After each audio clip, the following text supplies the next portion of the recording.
Dan pemirsa, untuk mendalami unit A400M yang diterima oleh pemerintah Indonesia dan diserahkan kepada TNI Angkatan Udara, kita akan langsung berbincang dengan mantan Kepala Staf Angkatan Udara Marsikal TNI Purnawirawan Cepi Hakim. Pak Cepi, selamat siang. Selamat siang.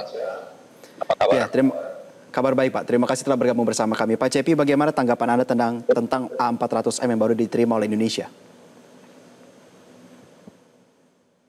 Ya, paling tidak ini satu kemajuan ya. Ada perhatian dari pemerintah untuk menambah armada, untuk meningkatkan kemampuan National Air Mobility, untuk mobilitas nasional baik di bidang dalam aspek security maupun prosperity. Apakah itu di bidang pertahanan keamanan maupun bidang kesejahteraan masyarakat. Jadi penambahan ini saya kira harus diapresiasi. Tetapi ada beberapa catatan di sini yang harus kita ingat juga, bahwa dengan mendatangkan pesawat baru, maka kita harus memikirkan juga beberapa related program yang terkait dengan pengadaan pesawat ya. Karena makin modern sebuah produk dari pesawat terbang, maka makin banyak supporting element yang harus disiapkan di situ.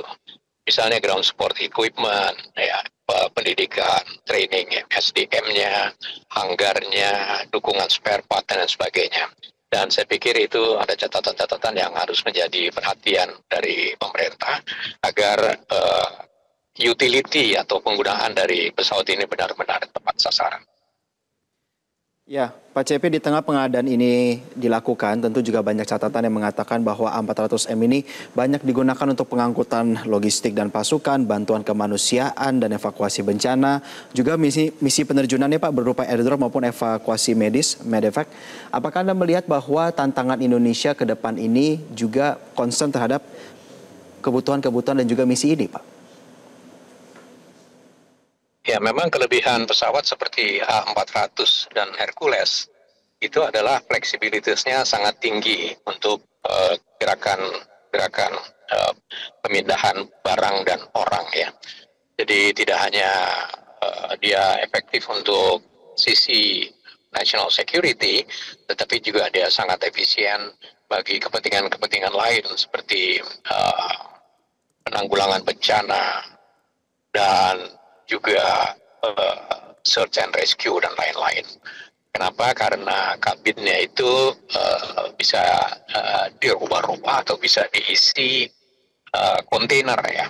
Apakah itu untuk air refueling, apakah itu untuk pasukan, apakah barang, atau untuk apapun kebutuhan-kebutuhan yang mendesak yang dibutuhkan dalam peran-peran angkutan udara secara nasional.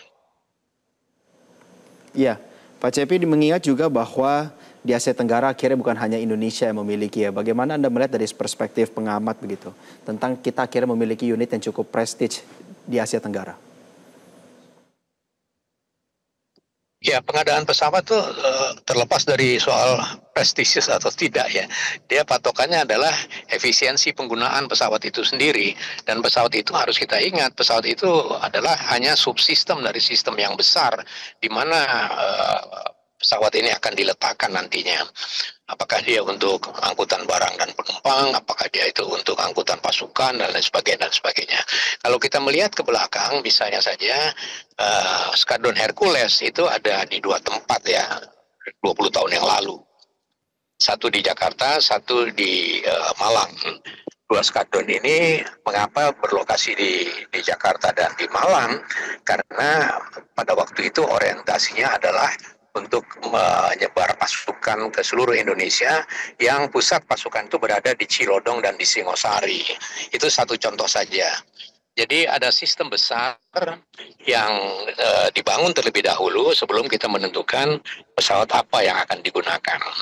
Jadi A400 ini memang sangat efisien ya, dia bisa membawa barang sampai 37 ton, dia bisa membawa pasukan, dia bisa membawa peralatan persenjataan dan sebagainya. Nah, tetapi sekali lagi kita harus melihat bahwa kegunaan atau efisiensi dari pesawat sebagai subsistem itu juga harus diperhitungkan. Karena itu akan berkaitan erat dengan bagaimana SDM pendukungnya dan bagaimana ground support equipment dan lain sebagainya. Pak Cepi, boleh dielaborasi lebih lanjut apa yang perlu diperhatikan berkaitan dengan komponen yang Anda sebutkan tadi? Ya, yang perlu diperhatikan adalah begini. Ini pengalaman yang lalu ya. Kalau kita membeli pesawat, kita kurang memperhitungkan backup spare part misalnya.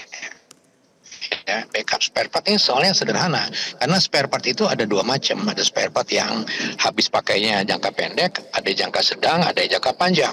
Dan untuk jangka pendek, spare part itu harus tersedia ready stock misalnya. Dan itu semua manajemen dari dukungan operasional sebuah pesawat memang tidak sederhana, dalam pengertian bahwa semua harus dituangkan dalam sebuah perencanaan yang matang terlebih dahulu. Jadi saya percaya tentunya pengadaan A400 ini sudah dipikirkan matang-matang ya, mudah-mudahan. Karena kalau tidak, barang yang begitu mahal kita beli nanti akan kesulitan dalam operasional. Saya kira itu yang harus diperhatikan. Lalu berkaitan dengan sumber daya manusia, Pak, Airbus juga sebelumnya mengatakan akan memberikan beberapa modul ya pendampingan awal kepada TNI AU untuk pelatihan. Apa yang perlu disoroti dan juga difokuskan selama pelatihan awal ini, Pak? Iya, pembinaan SDM itu kan banyak aspeknya ya, banyak bidangnya ya. Apakah itu air crew, apakah itu ground crew, apakah itu teknisi, dan SDM tidak bisa berhenti dari melatih seseorang pilot menjadi pilot, seorang teknisi menjadi teknisi, karena harus ada kaderisasi di situ, bahwa setelah menghasilkan beberapa SDM di front line istilahnya, maka kita harus juga mempunyai backup. Karena operasional dari sebuah pesawat itu harus terjamin kontinuitasnya, dan itu yang memerlukan perencanaan yang tidak mudah dan perencanaan yang jangka panjang. Perencanaan dalam pengadaan pesawat, perencanaan dalam pengadaan alutsista itu tidak bisa dalam pola 5 tahunan, ya. Karena apa? Karena pengadaan sistem persenjataan itu memerlukan dana yang besar dan memerlukan rentang waktu yang panjang. Dengan demikian, apabila tidak direncanakan sebelumnya dengan matang, maka kita akan menghadapi banyak kesulitan. Dan kita sudah belajar banyak dari hal-hal yang seperti itu ya. Bagaimana misalnya pada waktu tahun 2002-2003, kita diboykot spare part oleh Amerika, itu hampir 90% pesawat kita tidak ada yang bisa terbang misalnya. Hal-hal seperti itu kan memerlukan perencanaan jangka panjang ya, long term strategic planning yang harus dituangkan terlebih dahulu sebelum kita memutuskan. Dan saya percaya tentunya hal-hal ini juga sudah dipikirkan oleh Kementerian Pertahanan, mudah-mudahan. Ya, tentunya kita berharap pengadaan daripada pesawat ini terlepas daripada modernisasi alutsista tetapi juga dikelola secara efektif, efisien untuk menjawab tantangan pertahanan dalam negeri ya. Terima kasih mantan Kepala Staf Angkatan Udara Pak Cepi Hakim telah bergabung bersama kami. Jelajahi cara baru mendapatkan informasi. Download Metro TV Extend sekarang.